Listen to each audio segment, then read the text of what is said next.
الحمد لله رب العالمين.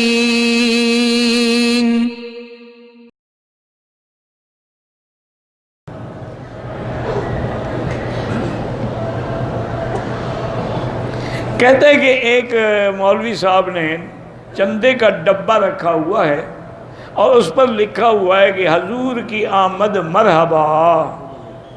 یہ اس نے چندہ ڈالنے کا بہانہ بنایا ہے کہ حضور کا نام لوں گا تو لوگ پیسے ڈالیں گے نا.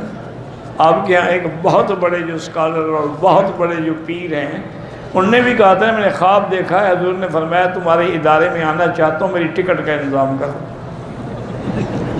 ویڈیو موجود ہے, میں اعتراض نہیں کر رہا, وہ تو میرا دوست ہے ویسے,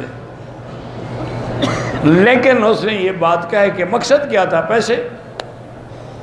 اب کتنے لاکھوں لوگوں نے حضور کی ٹکٹ کے لیے پیسے بھیجے ہوئے.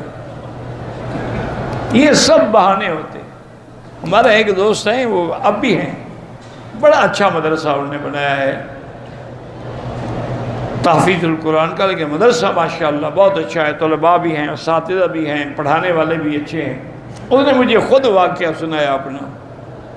کہنے لگا میں لندن گیا تو وہاں رواج یہ ہوتا ہے کہ مولوی جاتے ہیں مسجد میں, نماز کے بعد کھڑے ہو گئے, اعلان کیا, کسی نے چندہ دے دیا. انہوں نے کہا میں جب وہاں گیا تو انہوں نے کہا کہ جی آپ ہماری مسجد میں 7 کمرے بھی ہوتے ہیں علماء کے رہنے کے لیے, رہ سکتے ہیں, کھانا بھی آپ کو دیں گے ہم, لیکن آپ چندہ نہیں کریں. ہماری مسجد میں کمیٹی نے آرڈر کیا ہوا ہے کہ کوئی چندہ نہ کرے. یہاں کئی فراڈی آ جاتے ہیں.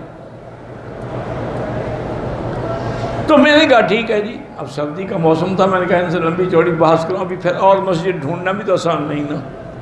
میں نے کہا جی ٹھیک ہے. انہوں نے دے دیا. عشاء کی نماز پہ جب آیا تو نے دیکھا کہ مولوی آدمی ہیں. انہوں نے کہا بھئی عشاء تو پڑھا دو. میں نے نماز پڑھی. انہوں نے کہا حضرت تھوڑی سی تقریر بھی کر دو.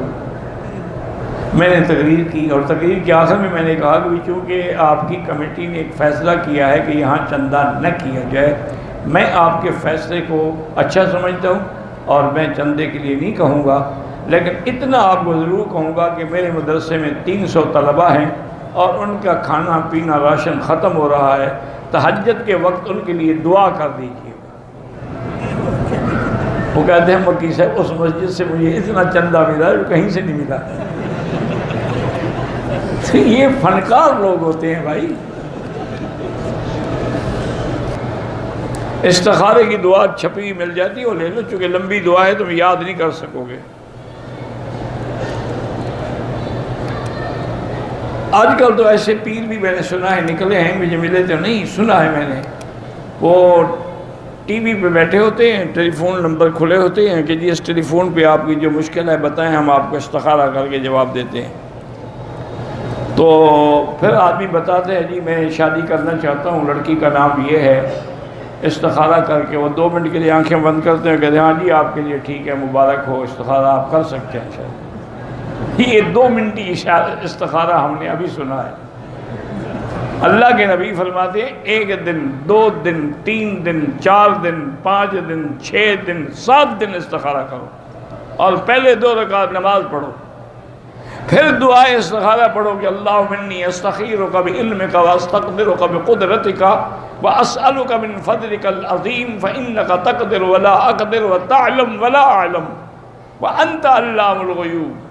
اللہم ان کنت تعلم ان ھذا الامر, یہ کام میرے لیے خیر لی فی دینی و معاشی و عاقبت امری فی عاجلہ و آجلہ فاقدرہ لی ویسرہ لی وسہل علی ذلک الامر ثم بارک لی فی.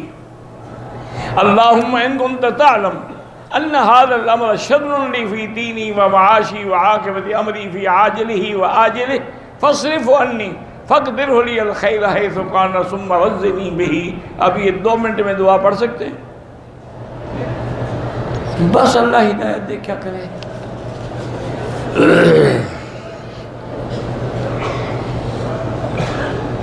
وہ عربوں میں ایک محاورہ ہے لکل ساکتہ لاکتہ, ہر گری پڑی چیز کو اٹھانے والا بھی کوئی مل جاتا ہے.